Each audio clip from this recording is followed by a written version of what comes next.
Welcome to Beyond the Coverage. I'm Chris Horner. In today's edition, I want to talk a little bit more about Primoz Roglic and, of course, Jumbo-Visma and Soudal Quick-Step, the merger, right? We saw today in the news that Primoz Roglic solidly looks like, if you're reading the rumors and stuff like that, that Primoz Roglic could be going over to Bora. Now, that'd be a big coup right there for Bora to come in there, grab the Slovenian Primoz Roglic, because that would give him the Giro d'Italia winner from 2022. That's Jai Hindley, that's currently on Bora. Then the 2023 Giro d'Italia winner with Primoz Roglic. Now, when I'm looking at this squad, it looks pretty solid. If they want to make one Tour de France team. Now, if you start splitting up Bora, it could kind of thin out a little bit. But right now, if you're looking at 2024, you know with Primoz Roglic being on solid form, he looked fantastic when he won the Giro d'Italia. Looked fantastic all the way back there at Trino Adriatico and Catalonia. Tactically looked really good. And I was very impressed with his tactics throughout the year. Now, we know at the Vuelta a España, he went third there to his teammate Sepp Kuss and Jonas Vingegaard finishing second. But then, of course, we just got done witnessing him a few days ago at Giro dell'Emilia, where he won there against none other than Tadej Pogacar.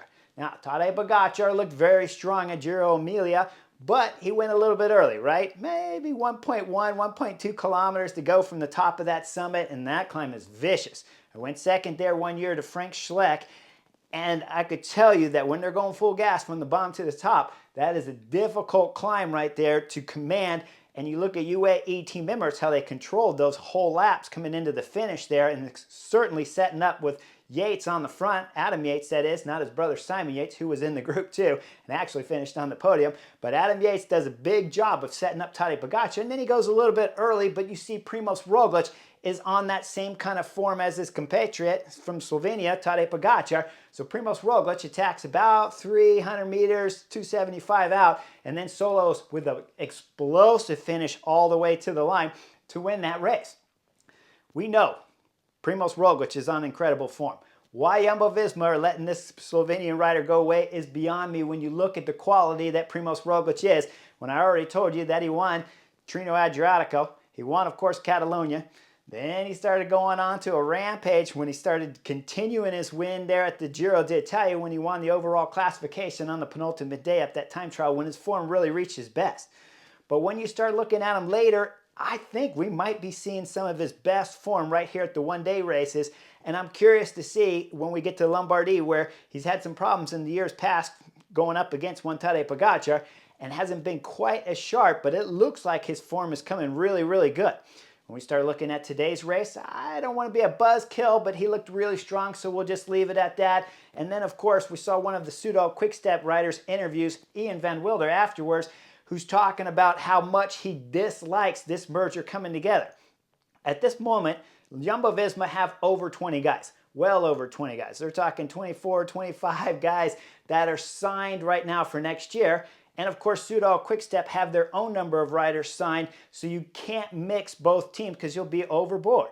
But when we're sitting up here on the podium, I don't know which way they're going. Are they going to take the team license, the Belgium license from Soudal Quick-Step, and that's going to be the official license, or will they take the license from Jumbo-Visma? All you guys are saying, of course they're going to take Jumbo-Visma license and they're going to keep the team registered up there in the Netherlands. But guys, maybe not. Belgium's a really popular country. Soudal Quick-Step is the #1 Belgium team. Now, when I rode for Lotto back in the day in 2006 and 2007, every time these two teams were going head-to-head up in the Belgium Classics, the press were always in favor of the Wolfpack. It was always that way. They were the big, dominant Belgium team.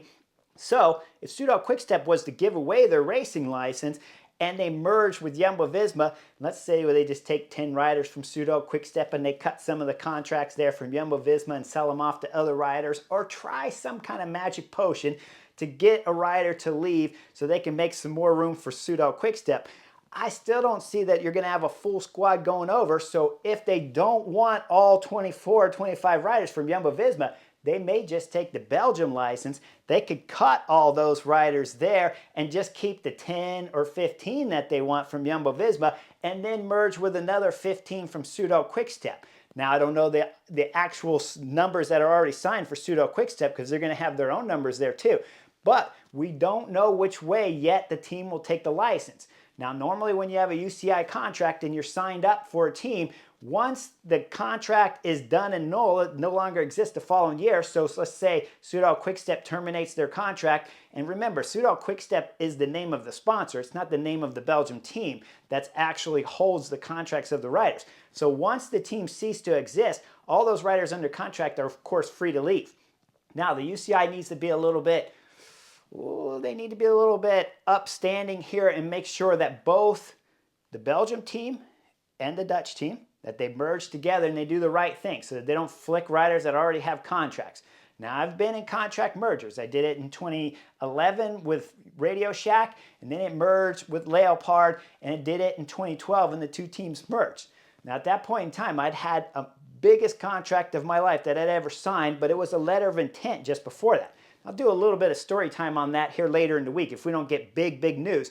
But what I want to tell you just right here, so that it's set up for story time later, is that when the teams merge like that, it's more the young guys that are really worried about their jobs. The ones who are 1, 2, 3, and 4 years into their contract that don't have the results yet. And then, of course, the older guys that are much older, like I was when I was with Radio Shack. Luckily, I'd had a good season with Radio Shack, and like I said, I'd signed a massive contract, so I wanted to keep it. It was $1.25 million, and that wasn't for 1 year, that was 2 years. So we're talking about $2.5 million signed, but that was the same year I got knocked out of the Tour de France. And then I had a blood clot later on when I returned back to Bend and ended up in the emergency room. So I hadn't raced that whole rest of the season while the mergers of these two teams were coming together. Like I said, I'll go more into that story later, but now let's get back on topic here with Primoz Roglic, Jumbo-Visma, and Soudal Quickstep.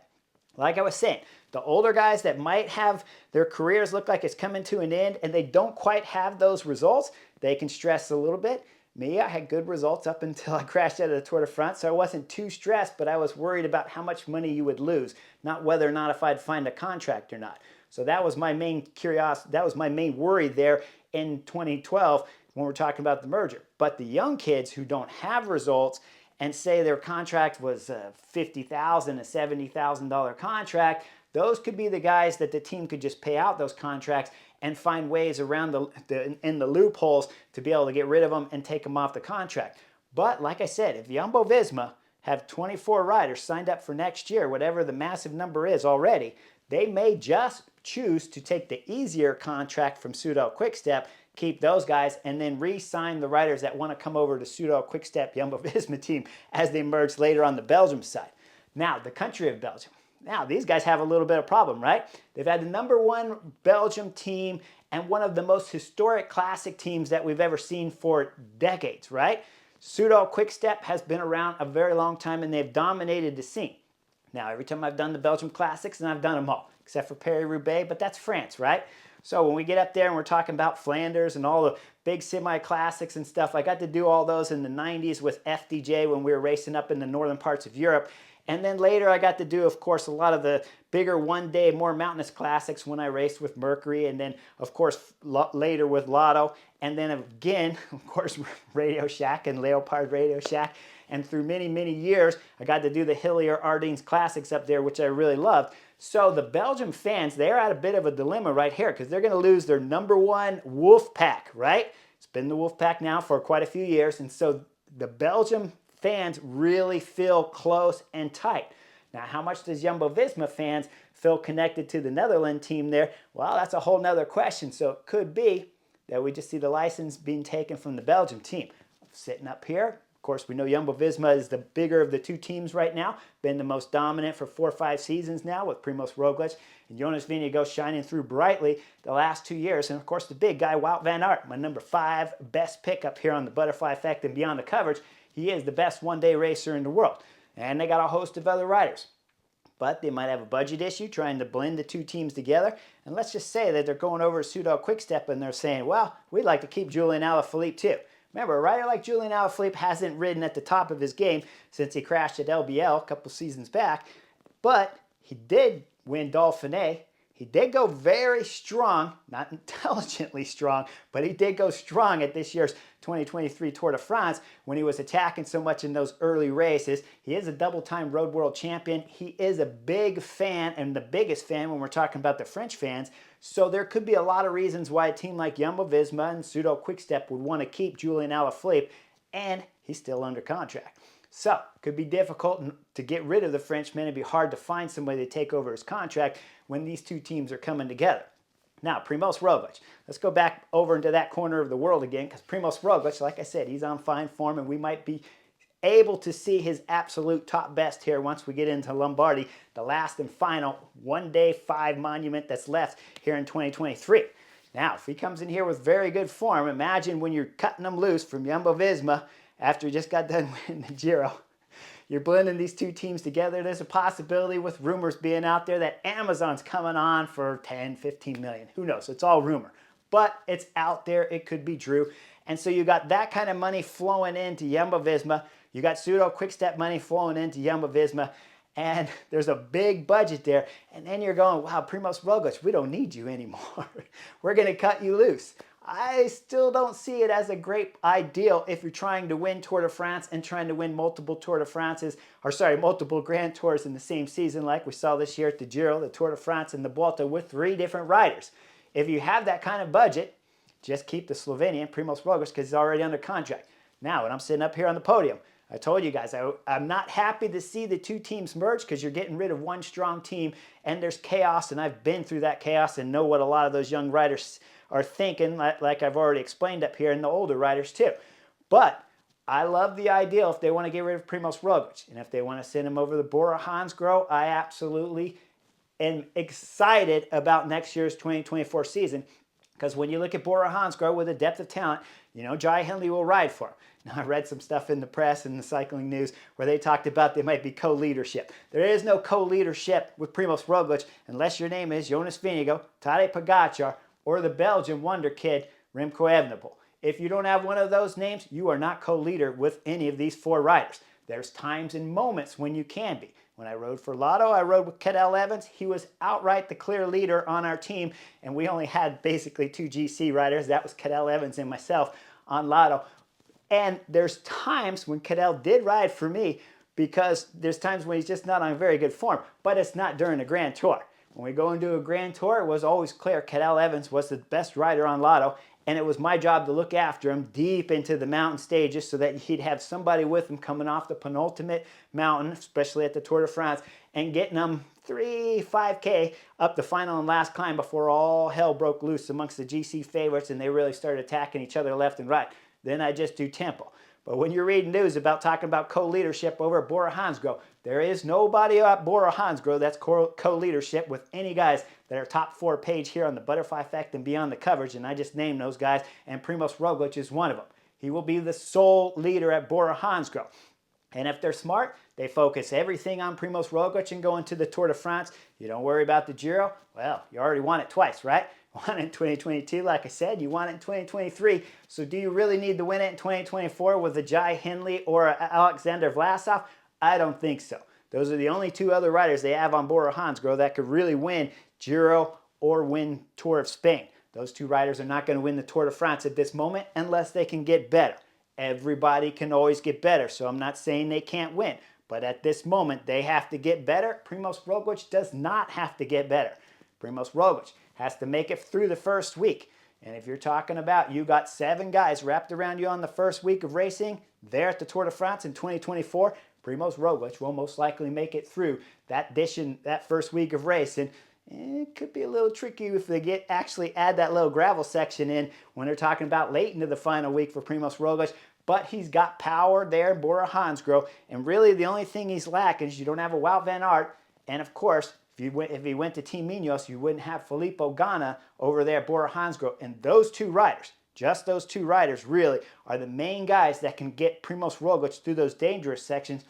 But heck, we already know Jumbo-Visma, Wout van Aert's not going to ride for Primoz Roglic on the flat stages, or he wouldn't have crashed in stage 5 2 years ago at the Tour de France, and 3 years ago he wouldn't have crashed in stage 3. So right now, Primoz Roglic is looking pretty to go into next year's 2024 Tour de France if he was to sign with Bora Hansgrohe and have 7 guys looking after him, and then they just got to find somebody and bring up a little bit of form on those flatter stages. Of course, they do have a Danny Van Poppel, but he can't really ride out in the wind like Filippo Ganna can, or of course Wout van Aert, but who can? So you just need to keep Primoz out of trouble on the one side of the road, or put him right behind Jumbo-Visma in the train there, or if you're smart, Primoz Roglic, ride wherever Tadej Pogacar is, because that Slovenian kid always somehow seems to stay out of trouble during the first week of the Tour de France. He's magic when it comes to bike handling skills.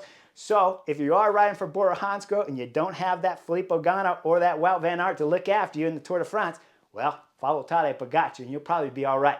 Anyways, I'll get into some story time tomorrow if we don't see some big news coming up into the cycling world coming out anytime sooner, but it looks like it should be about, we'll call it about 5, 6, 7 days away before we hear the announcement of where Primoz Roglic is actually going to ride his bike at for next year. But either way, you know it's going to be exciting if Primoz Roglic is leaving Jumbo-Visma, and you know there's going to be tension between Soudal Quick-Step, Jumbo-Visma merging together, because Ian Van Wilder already told us that earlier today when he just got done winning the one-day classic up there in Italy. So it's going to be a magnificent racing in 2024. Make sure you like and subscribe, and I'll see you guys on the next edition real soon.